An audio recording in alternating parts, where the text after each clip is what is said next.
Depression کا نتیجہ نہیں کہتے، وہ بہت گہری تکلیف ہے، وہ مزاج کے اندر ایک قسم کی اپنوں سے تلخی اور دوری واقع ہو جاتی ہے، وہ زیادہ خطرناک ہے۔ یہ وقتی چیزیں ہیں لیکن وہ بہت خطرناک ہے۔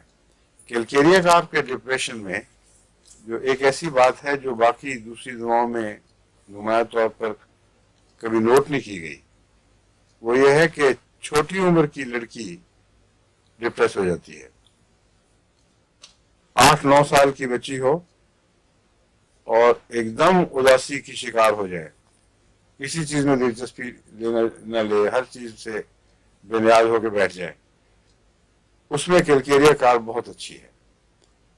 یعنی پیوبرٹی سے پہلے، بلوغت سے پہلے کا جو کھیلنے کودنے کا زمانہ ہے، اس میں یہ دورہ نہیں پڑنا چاہیے، مگر خصوصاً لڑکیوں میں اگر ایسا دورہ پڑے تو معلوم ہوتا ہے کہ اس کے اندر جو ودودیں ہیں جن کا جوانی سے تعلق ہے، ان میں کوئی ڈسٹربنس ہو رہی ہے، اور اس کے لیے فوری علاج مناسب ضروری ہے، ورنہ بعض دفعہ اور کمپلیکیشن پیدا ہو جاتی ہیں۔ یہ اس کی ایک علامت ہے۔ بعض ڈاکٹرز نے تو یہ لکھا ہے کہ وہ مرنے کی خواہش بھی کرتی ہے، خودکشی نہیں کرنا چاہتی، لیکن خودکشی والا مزاج مختلف ہے، اس میں تھوڑی سی وائلنس بھی پائی جاتی ہے۔ اس کے مزاج میں مرنے کی تمنا خالی آ جاتی ہے۔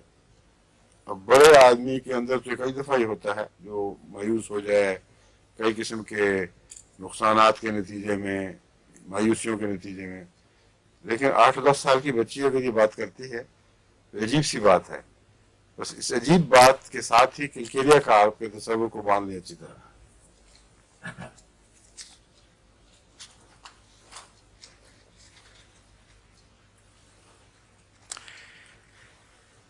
یہ تکلیف جو ہے اس میں تو بچوں میں تو غیر معمولی ہے، لیکن بڑوں میں بھی یہ دکھائی دیتی ہے علامت۔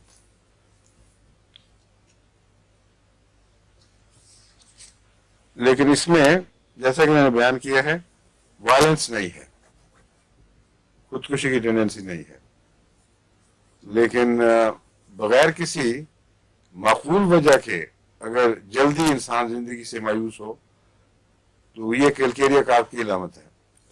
اب اس علامت کو آپ اگر اس کے جنرل مزاج سے باندھ لیں تو آپ کے لیے یاد کرنا کچھ مشکل ہی نہیں رہے گا۔ لیتھارجک مزاج ہے، ہر چیز میں جلدی تھک جاتا ہے، زیادہ سوچ بھی نہیں سکتا، اس لیے وہ غم کے مقامات جن میں عام آدمی آرام سے گزر جاتا ہے ان پر سے، وہ اس کے لیے آخری ثابت ہوتے ہیں۔ وہ غموں سے پریشانیوں سے بھی جلدی تھک جاتا ہے۔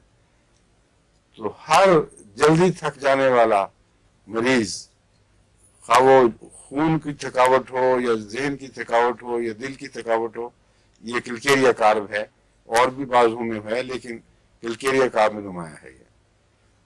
اور کاربنز میں جسمانی کمزوری اور تھکاوٹ یہ سب میں پائی جاتی ہے، لیکن کیلشیم اور کارب جب اکٹھے ہو جائیں تو یہ تھکاوٹ جو ہے وہ بہت نمایاں حیثیت اختیار کر لیتی ہے۔